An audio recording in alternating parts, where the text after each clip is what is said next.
people in this town completely upending their lives because of a card they got from a machine. That thing will tell you your life's potential. The Morphos made everybody think about their dreams. And now it's saying, are you ready for the next stage? how do we get to the next stage? Hi, David. It's nice to speak to you. Hi, nice to speak to you too. Thanks very much for speaking to me. So first of all, congratulations on leveling up to the next stage, season 2. I've seen a few episodes already, and it's fantastic. I love it.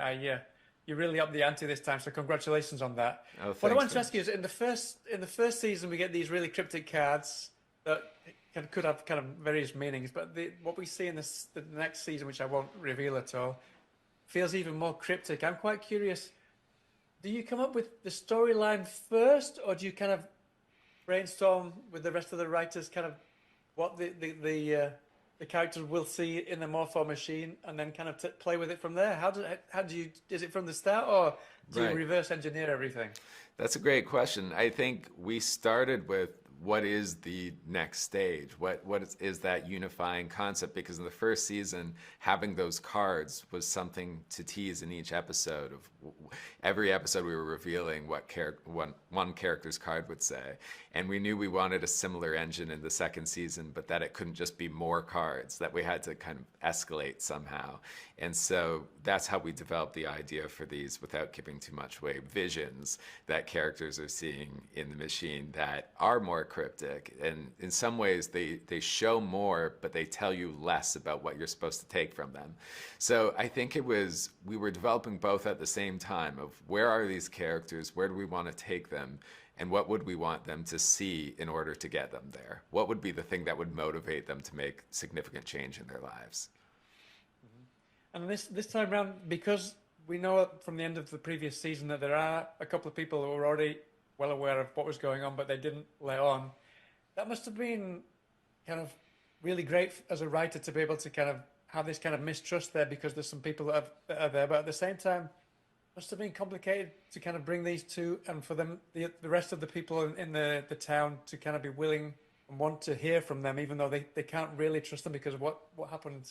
Yes. Beforehand. It definitely changes the dynamic where in the first season, everyone in the town feels like they're on the same page. They are all encountering this mysterious machine. No one knows anything about it or where it came from or what it's supposed to mean. And then having this one character who in the first season seems like just a side character, a bartender who doesn't have a real impact on the story. At the end of the first season, everyone is now looking to that person for all of the answers.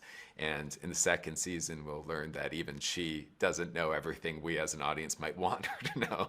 And that can be frustrating for the townspeople as well. But it really complicates things in an exciting way, because it changes not only the trust that people have in each other, but the trust that they have in the machine. Mm-hmm.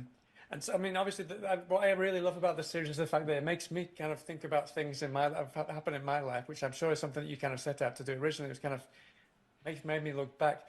But then at the same time, I imagine what the Morpho would be like in other series or other films. Right. So I want you to imagine what you would do if you could plant Morpho in, say, in Schitt's Creek, because you were involved in that.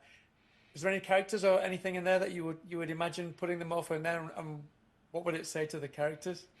I mean, it's hard to. It took me this long to come up with what it would say for this series, but I think that it is interesting to imagine, you know, what the idea of potential and discovering your potential means, not only in different genres, you know, from comedy to a much darker version of this show, but even in culturally, that what does achieving your potential mean in America versus other countries? And I'm Canadian, so I have this slightly outside perspective. Maybe if I was putting the machine in Schitt's Creek, which was a Canadian show, it would, you know, be apologizing all the time and being very gentle and Canadian about everything. But it's fun to think about. Brilliant. Well, listen, I'm out of time. Give me the wrap. So, David, congratulations again. Thanks so much for speaking to, and I hope to speak to you again sometime soon. Thank you. It's a pleasure. Every time I come close to something that scares me, I pull back. I think we need time apart. What about the next stage for me? If you wanted to find out, I'd go with you. There are endless possibilities. Are you sure you want to do this?